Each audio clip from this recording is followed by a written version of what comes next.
तो एक लकड़हारा एक नदी किनारे एक पेड़ पर चढ़ा लकड़ी काट रहा था। तो उसके हाथ से कुल्हाड़ी फिसल के नदी में गिर गई। अब वो रोने लगा कि अब कैसे चलेगी जिंदगी, कैसे लकड़ी काटेंगे, कैसे घर चलाएंगे। खैर भगवान को याद किया, भगवान आ गए। पूछा क्या हो गया? कहता जी मेरी कुल्हाड़ी नदी में गिर गई, प्रभु कृपा करो।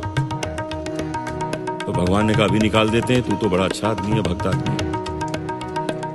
नदी में हाथ डाला और सोने की कुल्हाड़ी निकाली, ये लो।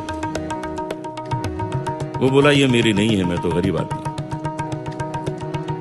फिर चांदी की निकाली, ये लो। कहता ये भी मेरी नहीं। फिर उसकी लोहे की निकाली, कहता हाँ ये मेरी।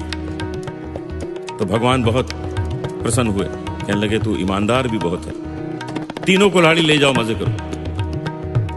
अब सोना चांदी सब मिल गया, खूब बिजनेस शुरू कर दिया, खूब पैसे कमा लिए।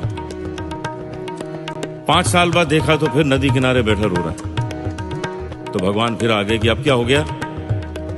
वो बोला अब तो बहुत बड़ी प्रॉब्लम हो गई। पूछा क्या हो गया? बोला मेरी वाइफ जो है वो नदी में गिर गई। तो भगवान ने कहा निकाल देते हैं, थोड़ी तो इतनी मदद की थी मैंने पिछली बार, तू तो बड़ा अच्छा आदमी है। नदी में हाथ डाला और करीना कपूर को निकाला। पूछा यही है? कहता हाँ जी यही है। तो भगवान बोले यार इस मामले में तो तू गड़बड़ है। वो बोला नहीं प्रभु मैं बिल्कुल गड़बड़ नहीं हूं, मैं कह दूंगा ये मेरी नहीं है। फिर आप कटरीना कैफ निकालेंगे, मैं कहूंगा मेरी नहीं है। फिर आप मेरी बीवी निकालेंगे, तो 3 क्या करूंगा? जो पहली है उसके साथ चलाएंगे।